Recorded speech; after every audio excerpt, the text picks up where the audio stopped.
পোস্টটা ডিলিট করে দেওয়া হয়েছে, সো ওইটা ইস্যু না।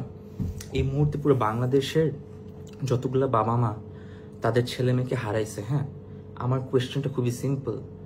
যখন বাচ্চার পুড়ে যাওয়া শরীর দেখলো একটা বাবা মা, নিজের সন্তান, যে সন্তানকে প্রবলেম অনেক বাবা হাতও তুলে না তাদের গায়ে, পুড়ে যাচ্ছে, কাতরাচ্ছে অ্যান্ড মরে যাচ্ছে, একটা গলে যাওয়া লাশ, যখন বুক চাপড়াতে চাপড়াতে একটা বাবা মা কিংবা ভাই বোন তার কষ্টে বুকটা ছিঁড়ে যাচ্ছে, ওই মুহূর্তে কি কোনো সিঙ্গেল বাবা মা একবারও এই সরকারের বা তার মানুষের কাছে একবারও কি বলছে এখন টাকা লাগবে, আমার মেয়ে মারা গেছে, আমার ছেলে মারা গেছে? নো, একবারও বলেনি। বাংলাদেশের মানুষ সবার আগে গিয়ে উদ্ধার কার্যক্রম নিজেরা করছে। হসপিটালে দৌড়াদৌড়ি নেওয়া, ক্যারি করা, যানবাহন অ্যারেঞ্জমেন্ট করা, পানি, যত ফ্রেন্ডস অ্যান্ড ফ্যামিলি থেকে ফান্ডিং, সব কিছু কিন্তু জনগণ নিজের থেকে করছে। নট বিকজ সরকারের একটা পোস্টের জন্য কেউ বসেছিল। এই পোস্টটা করার আগে কেউ কি একবারও চিন্তা করছে এই যে এত বড় একটা মেম্বারের যে কার্টুনিশ পার্লামেন্ট, যে পার্লামেন্টে যেই বসে তারই কমন সেন্স হারায় ফেলে, নো ম্যাটার কোন গ্রুপ কোন পার্টি থেকে আসে? একবারও কেউ চিন্তা করছে what M I going to do with this post? টাকাটা কি প্রবলেম ছিল, নাকি মানুষ টাকা চাইছিল, নাকি মানুষ খুবই স্পেসিফিকলি কিছু জিনিস চাইছিল? মানুষ চাইছিল জবাবদিহিতা, অ্যান্সারকে করবে, টাকা চায় নাই। মানুষ চাইছিল অ্যাকাউন্টেবিলিটি, ট্রান্সপারেন্সি, 1 টাকাও মানুষ চায় নাই। মানুষ চাইছিল drastic measure, strict instant action, এখনই কি করবেন আপনারা? টাকা চায় নাই। বাট যেগুলো চাইছে পুরো জিনিসটাকে সাইডে চাপাইছেন কি দিয়ে? এই আপনাদের পুরানো সেম মোড গত 50 বছরটা ধরে ভাই এই তহবিল গঠন আর তদন্ত কমিটি গঠনের যেই একটা লুপে চলি আমরা, এই তদন্ত কমিটি দিয়ে করবেন কি, যেটা তদন্ত বহু বছর আগে থেকে হয়েই আসছে। খালি এয়ারফোর্স না, পুরো বাংলাদেশ জানে এই প্লেনের টাকা, কত টাকা ফান্ডিং দেওয়া হয়েছে আর কত টাকা দিয়ে ভাঙ্গারি প্লেনগুলো কিনা হয়েছে। পুরো বাংলাদেশের সিভিলিয়ানসও জানে, শুধু এয়ারফোর্স অফিসার না, যে বাংলাদেশে কয়টা প্লেন মাটিতে পড়ে আছে ভাঙ্গারি গাড়ির মতো, উড়েও না।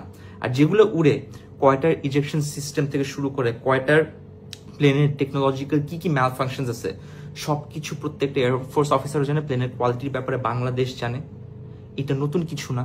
এই জন্যই যখন আপনাদের দেওয়া কোনো ফান্ডিং, এখানে মিনিস্ট্রি ইনভলভ, তাকে কেউ কোয়েশ্চেন করে নাই। এখানে chief marshal, air marshal, chief of air force, তাকে কেউ কোয়েশ্চেন এখনো আনা নাই। এখন পর্যন্ত একটা সেমিনার আনা হয় নাই এখন পর্যন্ত, যেখানে প্রত্যেকটা এয়ারফোর্স অফিসারকে এনে ফাইনালি একটা জায়গা করে দেওয়া হয়েছে এয়ারফোর্সের অবস্থান বোঝানোর জন্য। কারণ কোনো অফিসার নিজের থেকে এসে ইন্টারভিউ দিতে পারবে না, এটা তার এখতিয়ারের মধ্যেও পড়ে না, এটা পসিবলই না। সে কেন নিজের ক্যারিয়ার করে আপনার আমার জন্য এসে এয়ারফোর্সের সত্যিটা তুলে ধরবে? ওই অ্যারেঞ্জমেন্টটা করার কথা কার? আমরা পারতাম না, পারার কথা আপনাদের। আপনারা করছেন তহবিল গঠন।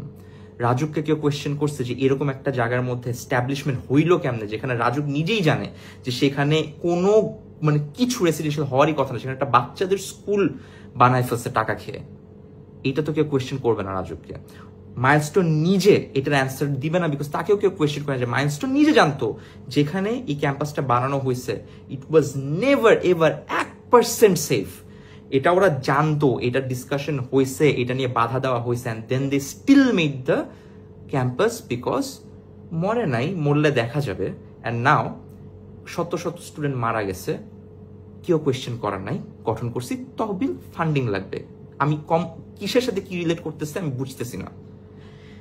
যখন এখানে প্রত্যেকটা সেক্টর ইনভলভড, এখানে মিনিস্ট্রি ইনভলভ, মিডিয়া যেখানে অফিসিয়াল রেকর্ড ছেড়ে দেয় মাত্র 20টা স্টুডেন্ট মারা গেছে, 20 জন, তাকে কেউ কোয়েশ্চেন করতেছে না মিনিস্ট্রিকে যে কেমনে এটা পাবলিশ হইল?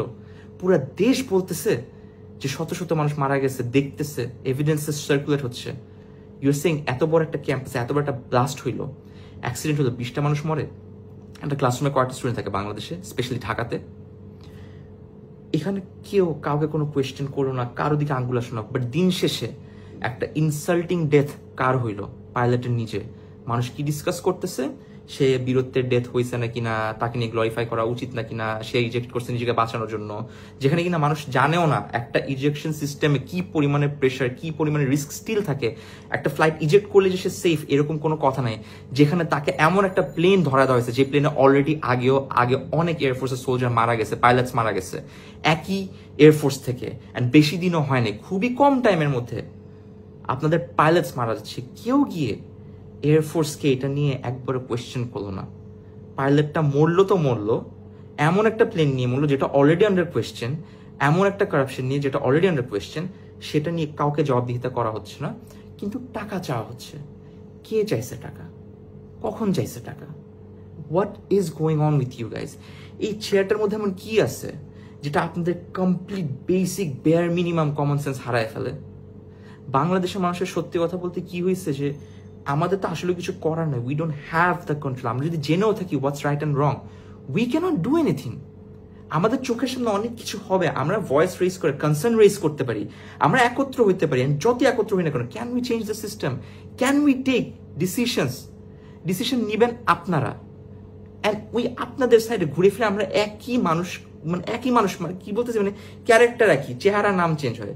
ওই যেখানে শেখ হাসিনা ওখানেই জামাত, ওখানেই বিএনপি, ওখানেই মির্জা ফখরুল, ওখানেই নাহিদ, ওখানের মধ্যেই ডক্টর ইউনুস, অ্যাকশন সেম, সবার একই ডিসিশন মেকিং প্রবলেম। এই তদন্ত কমিটি গঠন, তহবিল গঠন, আর শোকাহত হওয়ার এই ট্রেন্ড থেকে, এই ইমোশনকে বেচে মানুষের মুখে থুতু মারার যে একটা টেন্ডেন্সি, প্লিজ অফ করেন। এই বাবা মাগুলো যারা ফ্যামিলি হারাইছে, দে woke up, সকালে বাচ্চাদেরকে নিজ হাতে নাস্তা খাওয়াইছে, বাসে উঠছে বা রিক্সায় উঠছে, বাচ্চারা গিয়ে একজন আরেকজনের সাথে টিফিন পিরিয়ডে হয়তো গল্প করছে। They had no idea about politics. দেশে কোনো রকমের ফরেন ইনভেশন নেই, কোনো রকমের রিস্ক ফ্যাক্টর কিচ্ছু নেই। এই দেশটা এমন একটা দেশ, ঘুম থেকে উঠলে মরেন, গাড়িতে উঠলে মরেন, স্কুলে বসে আছেন যেখানে আশেপাশে কিছু নেই, ওখানে প্লেন এসে ক্র্যাশ করে। All because of what? Because corrupted মানুষগুলোকে আপনারা জবাবদিহিতার মধ্যে আনার ন্যূনতম সাহস নাই। অ্যান্ড আপনাদের একটা এক্সকিউজ কি হবে, বললে তো হবে না। ট্রাই করছে কে? ট্রাইটা করছেন কখন? জনগণ যেখানে রাস্তায় নেমে তাদের জান দিয়ে দিচ্ছে, জনগণের সাপোর্ট যেখানে প্রত্যেকটা মানুষের মধ্যে এখন অ্যাক্টিভলি কাজ করতেছে, সেখানে you guys are not being able to take decision. আর যে ডিসিশনগুলো নিচ্ছেন ওগুলো জনগণ নিজেই নিতে পারে। এটার জন্য ওই চেয়ারে বসানোর জন্য স্পেশাল কোনো ভোটিং সিস্টেম লাগে না। ওখানে বসার জন্য এমন ডিসিশন নেওয়ার ক্যাপাবিলিটি লাগে যেটা জনগণ নিতে পারে না। আল্লাহর বস্তে ট্রাই টু আন্ডারস্ট্যান্ড, শোকাহত জনগণ হইতে পারে, ফান্ডিং জনগণ অ্যারেঞ্জ করতে পারে, মানুষকে হেল্প জনগণ করতে পারে, মানুষের পাশে দাঁড়াতে পারে, জনগণ করতে পারে। এটার জন্য গভর্নমেন্ট থেকে কোনো পোস্ট, শোকাহত, তদন্ত তহবিল, এই আলবালসাল করা লাগে না। নো ম্যাটার কে ওখানে বসে, it's so helpless. Because unfortunately no matter আমরা কত সত্য জানি, নো ম্যাটার কত এভিডেন্সেস থাকে, নো ম্যাটার কত পিন পয়েন্ট করি, কারো বাপেরও সাহস নাই এই পুরো একটা গভর্নমেন্টের মধ্যে যে প্রত্যেকটা সেক্টর থেকে তাদের হেড অফ দ্য হেড যারা জানতো যে রিস্ক ফ্যাক্টর কি কি, বা শুধুমাত্র টাকার জন্য পাইলট থেকে শুরু করে শত শত বাচ্চাদের যান তারা রিস্কে ঢালছে, অল বিকজ অফ হোয়াট? টাকা। সেখানে আপনি বলতেছেন কতটুকু অসম্মানজনক ভাবে, কি চিন্তা করে আমি জানি না, you wanted to donate money 24 hours পর, দ্যাটস ইউর টেক। এটার জন্য কোনো গভর্নমেন্ট লাগে?